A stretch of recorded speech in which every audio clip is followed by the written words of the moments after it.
One of the things I remember that really pissed you off quite a lot. So we used to just said to deploy daily. James would write code daily and deploy it. Sometimes by the hour, you actually code live on production while we were working. And when you got 5 or 6 staff, if you break something for a minute, oh, hang on, guys, don't worry. I'm just going to fix this bit, carry on. There's a lot of productivity gains. We would sometimes go into a day with all these orders to pack, and by 2 or 3 hours later, we'd add another 10% efficiency because we'd just gone, oh yeah, there's a way we could do this better. And it was really fast to develop and innovate. It was really quick.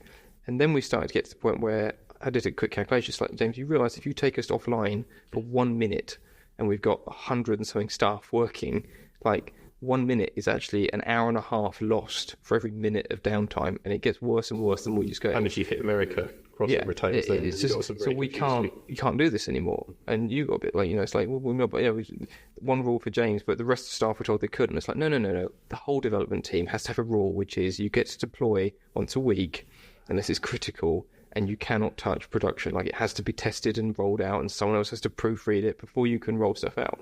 And it really cripples innovation to some extent, but it does also give you a lot of safety. And you get to a point as a big company where being consistently up is more important than the innovation. And I think the size James or J&J Global's got to today, having an hour off during the day is almost irrecoverable because there's so much volume going through that just going, we'll just work an extra hour later for the whole team isn't something you can do. Whereas back then it'd be like, we'll just get a few people like the office to chip in, and it kind of, the problem goes away. So I think as you get bigger, there is a change in, fast, quick innovation has to become, yes, we want the best ideas and all the innovation, but we also need to be a little bit more thoughtful about the way it's deployed.